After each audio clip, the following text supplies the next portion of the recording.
државната каса. Како течеше дебатата?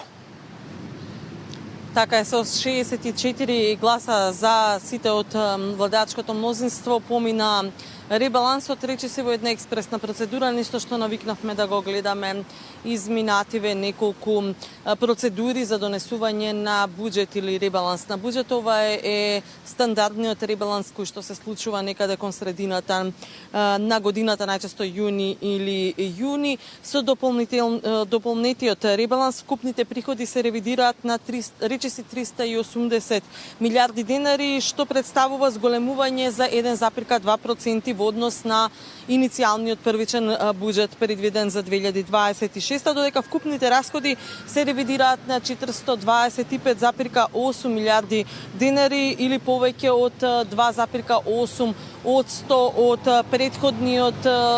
предходните планирани почетни трошоци. Буџетскиот дефицит е проектиран на 46,3 милиарди денари и представува 4,1% од БДП-та. Тоа се бројките кои што ги носи овој највисок финансиски акт во државата. Јасно е дека владеачкото мнозинство и Министерството за финансии сметаат дека ваквото прекројување на буџетот има развојна компонента и дека всушност со него се предвидуваат повеќе пари кои што ќе значат инвестиции и развој.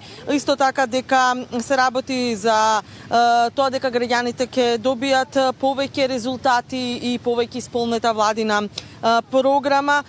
Исто така министерката за финансии Кочовска истакна и дека овој ребаланс треба да ги следи и глобалните текови, односно сите оние кризи кои што се случуваат на глобално ниво.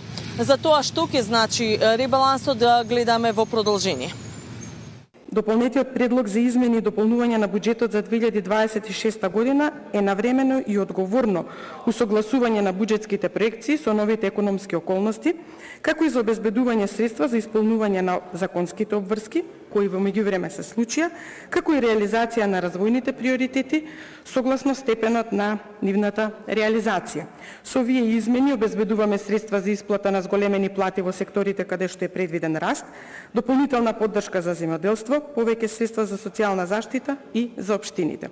Она што особено го издвојува овој ребаланс е обезбедувањето дополнителни средства за забрзување на инвестицискиот циклус и реализација на инфраструктурните проекти.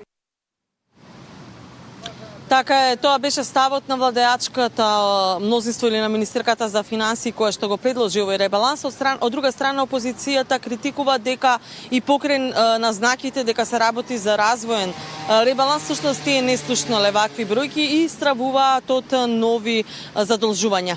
Еве што смета пратеничката Сања Лукаревска од СДСМ која беше и гостинка во дневникот на Сита. Овој ребаланс не представува развој, напротив, овдека станува збор пред се за едно погрешно планирање. И тоа беше и моето денешно клучно прашање. Каде се потврли со планирањето? Дали на приходната, на расходната страна, на дефицитот или на сите три заедно, бидејќи познато е во јавноста и тоа е доста го потенциравме, дека имаме 7 милиарди денари дефицит. Меѓутоа ја немаме основната потреба да знаеме зашто всушност ќе се потрошат тие 7 милиарди денари. Под превезот на можноста за инвестиции, за развој, за напредок, за вбризгување на повеќе средства во единиците на локалната самоуправа за нови проекти, меѓутоа нас секако не треба и поголема отчетност да ги видиме тие проекти, каде ќе бидат, за кои цели.